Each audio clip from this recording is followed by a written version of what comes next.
Hello అండి. అందరూ ఎలా ఉన్నారు? మేమైతే చాలా బాగున్నాం. Welcome back to our channel cherry Shanth stories. ఈరోజు వీడియోలో వెజిటేబుల్ శాండ్విచ్ ఎలా చేయాలో చూద్దాము. ఈ వెజిటేబుల్ శాండ్విచ్ పిల్లలు కూడా చాలా ఇష్టంగా తింటారు. ఇంట్లోనే కొంచెం సింపుల్ ప్రాసెస్లో ఎలా చేయాలో చూద్దాము. ఇది కొంచెం వెజిటేబుల్స్ కట్ చేసి పెట్టుకుంటే కొంచెం సింపుల్గానే ఉంటుంది ప్రాసెస్. ఇక్కడ మనకు కావాల్సిన వెజిటేబుల్స్ తీసుకుందాము. నేనైతే capsicum, potato, onion, tomato, beans and carrot తీసుకున్నాను. నేను ఇక్కడ క్యారెట్ని తురిమి తీసుకున్నాను. మీరు కావాలంటే క్యారెట్ను కూడా ముక్కలుగా చేసి తీసుకోవచ్చు. ఫస్ట్ ఒక ప్యాన్లో కొంచెం ఆయిల్ వేసేసి జీలకర్ర వేసి జీలకర్రని వేగనివ్వాలి. జీలకర్ర వేడయ్యాక మనకు కావాల్సిన వెజిటేబుల్స్ అన్నీ యాడ్ చేసుకుందాము. ఇలా వెజిటేబుల్స్ అన్నీ ఒక్కొక్కటిగా యాడ్ చేసుకొని వెజిటేబుల్స్ని బాగా మిక్స్ చేయాలి. వెజిటేబుల్స్ మిక్స్ అయ్యాక అందులో కొంచెం పసుపు వేసేసి బాగా మిక్స్ చేయాలి. తర్వాత రుచికి తగినంత సాల్ట్ యాడ్ చేసుకుందాము. ఇక్కడ సాల్ట్ ఆ వెజిటేబుల్స్ కావాల్సినంత యాడ్ చేసుకొని సాల్ట్ బాగా మిక్స్ అయ్యేలాగా వెజిటేబుల్స్కి బాగా పట్టేలాగా బాగా కలుపుకోవాలి. ఇక్కడ సాల్ట్ బాగా మిక్స్ అయ్యాక ఇలా ఒక లిడ్ పెట్టేసి వెజిటేబుల్స్ని బాగా మగ్గనివ్వాలి. కొంచెం సాఫ్ట్గా మగ్గేలాగా బాయిల్ చేసుకోవాలి. ఇక్కడ సిమ్లో పెట్టేసి వెజిటేబుల్స్ని బాగా మగ్గనివ్వండి. ఇక్కడ వెజిటేబుల్స్ బాగా మగ్గాక అందులో కొంచెం కొత్తిమీర వేసేసుకొని కొత్తిమీరని బాగా మిక్స్ చేయండి. ఇవి కొంచెం సాఫ్ట్గా అయ్యేలాగా బాయిల్ చేసేయండి. బయట శాండ్విచ్ అయితే మనకి ఇలా వెజిటేబుల్స్ ఏం బాయిల్ చేయరండి, పచ్చివే ఇస్తారు. కానీ ఇలా బాయిల్ చేస్తేనే టేస్ట్ బాగుంటుంది. వెజిటేబుల్స్ కొంచెం బాగా బాయిల్ అయ్యాక ఇక్కడ కొంచెం ధనియాల పొడి, చాట్ మసాలా వేసుకుంటున్నాను.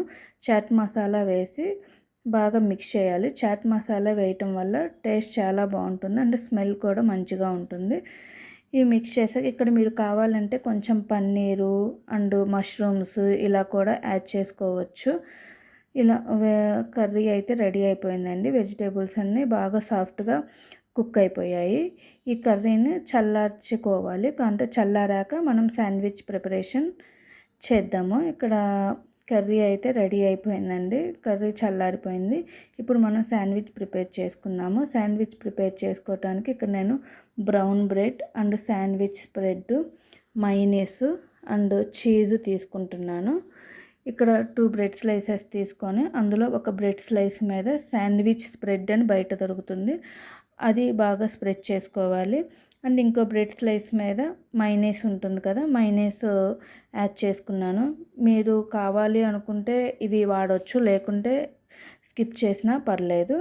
ఇప్పుడు ఒక బ్రెడ్ స్లైస్ మీద మనం ముందుగా ప్రిపేర్ చేసుకున్న కర్రీ ఉంది కదా, దానిని బాగా స్ప్రెడ్ చేద్దాము. అంటే మనకు కావాల్సినంత స్ప్రెడ్ చేసుకుందాము. స్ప్రెడ్ చేసేసుకొని చీజ్ స్లైస్ వేసుకుందాము. ఇక్కడ మీరు కావాలంటే చీజ్ స్లైస్ మొత్తం ఇలా పెట్టేసుకోవచ్చు.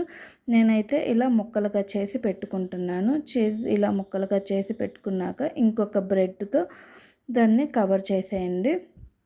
ఇప్పుడు శాండ్విచ్ని రోస్ట్ చేసుకుందాము. ఇలా ఒక ప్యాన్ మీద కొంచెం గీ వేసేసి శాండ్విచ్ని రోస్ట్ చేసుకుందాము.